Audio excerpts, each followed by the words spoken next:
Hi, Leslie Fiorenzo, and in this video, I'm going to share with you a few ideas on how you want to give feedback to your direct reports. When you lead a team of people, it is part of your job to provide feedback. Even when someone is doing a great job, giving feedback can be a challenge. I remember speaking with a manager one time. It happened to be, I believe it was a bank, and she was a fairly new leader, and this employee had been there for a while, but it was going to be a great review. Employee had good performance, but the minute the employee got into her office, she broke down in tears. And the manager was a little taken aback, needless to say. Come to find out, this was just a fairly normal reaction for this woman. But I think had the manager done just a little bit of pre-work, she wouldn't have been so frightened, if you will, or the experience wouldn't have been so scary. So that's the first thing we want to think about is doing your pre-work, gathering your data. What's the time frame? Is it in fact an annual performance review, or is it a 30-day check-in? Then once we have this time frame in mind, we can begin to think about the goals that were established for this time frame and identify, were the goals met? If the goals were, then what's next? What are new goals that we need to think about? And if the goals have not been met, where might this person need help or support? What can you do?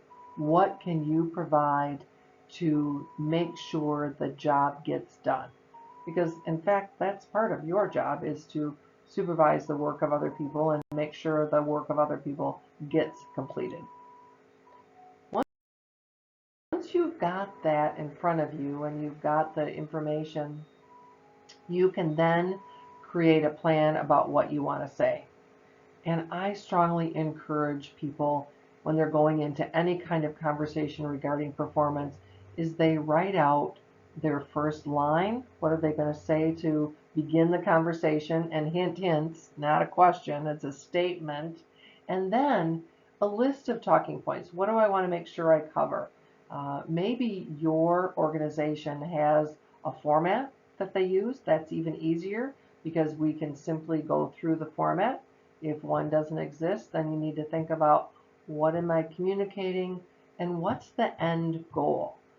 Obviously, get the job done, right? Encourage the employee to do what they need to do. So I think it's perfectly acceptable that you have your notes with you, that you refer to them, because in fact, if you were doing a presentation, you would have notes, and really a performance conversation or a feedback conversation with someone is a little bit of a performance, if you will. Then we want to schedule the meeting. So schedule it in advance, and sometimes companies do annual performance reviews all at the same time, or there's a specific window of opportunity that you have to meet with your employees, and employees know that. It's not always the case, but schedule enough time in advance, let the employee know what the meeting's about, and then they can prepare their ideas, their thoughts. They can come to the meeting prepared. Now, if you need to give feedback on something that's fairly immediate, let's say there was an incident. We'll pick on a safety issue, and maybe there was a near miss. Maybe the forklift driver uh, almost had an accident, or maybe there was a mistake that was made in a report and it was passed along. Something, and you have to take immediate action. Again, I would encourage you to think about putting some space between what happened and that conversation so that you can at least take a few minutes, create a plan, think about what your opening statement's going to be, gather the data that you have in front of you, and you can have a conversation with the employee that's much more successful. Once you've got the meeting scheduled and that date in mind, think about it going well. Many, many times we awfulize situations. We think in terms of worst case scenario. I want to encourage you to switch that up. See it in your mind's eye as being a very successful meeting, that you're giving feedback, it's well received, you have the ability to listen to the employee, uncover maybe some things that you didn't know or discover, but have a conversation and see it go well, as opposed to the opposite, which is usually what happens. Once the meeting is complete, take some time and ask yourself this question: what did I learn? What went well? What did I do well? What did the employee do well? What went well? What was successful about it? And then, what would I do differently next time? So you can learn, you can create a learning opportunity. You can learn from your experience. Feedback, well, think of it as the breakfast of champions, if you will. Every professional sport that I'm familiar with has a way to keep score. A scoreboard is just feedback. And any time you play a game or play a sport yourself, I think you want to know if you're winning or you're losing. So it is with your employees. Think about feedback is simply a score-keeping mechanism. The person knows where they stand. They know how they're doing.